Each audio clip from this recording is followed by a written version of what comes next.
It's like a tale of two borders. There is a very different treatment of refugees on the Ukrainian border and on the Belarusian border. The reception of Ukrainian refugees is amazing.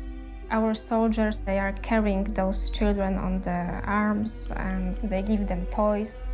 On our north border, they are doing something completely different because those children, they are not white.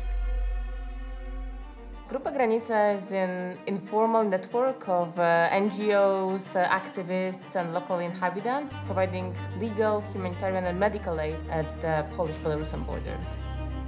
We're just, lawyers, psychologists, regular people who never before had to save people's lives. The people have been lured by the Belarusian government. They are reaching out to more and more countries to bring refugees, people from very poor areas. These are people who have nowhere else to go. They cannot return to Syria, they cannot return to Afghanistan, they cannot return to Yemen or to other countries which have been destabilized.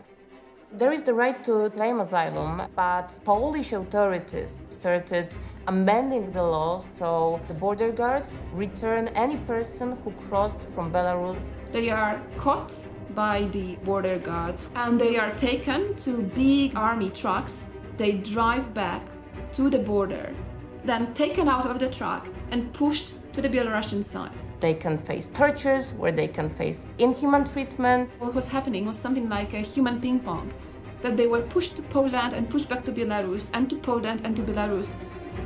People are hiding in the forest because they're so afraid of the border guards. They have to find a way out because they cannot go back to Belarus. So they have no other choice but to try to cross Poland and then maybe try to find their way to the Western countries. There are so many families in this forest, there is many pregnant women. There were no sources of food, no sources of water. So they started suffering from dehydration, hunger, hypothermia. If you were sick, you were sick. Nobody was there to help you. We met a man that was dying by the side of one of the main roads. He called the border a river of death. Rząd obecny w Polsce postanowił taką kurtynę na strefę położyć, tak żeby nikt nie wiedział. Nobody could enter, no media, no doctors, nobody.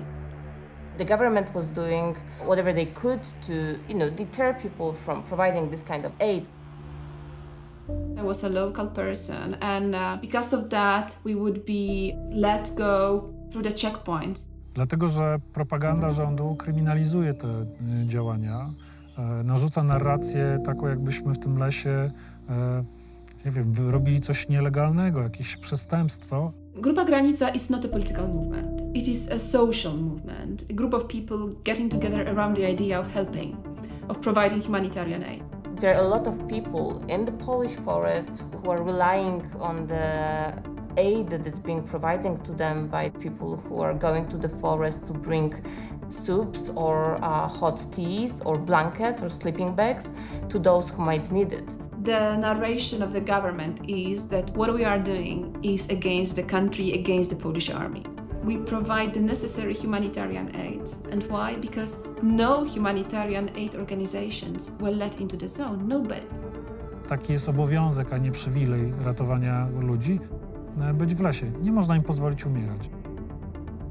Receiving the award from the Human Rights First is very important because it sends a clear signal that defending human rights and providing humanitarian aid must never be criminalized.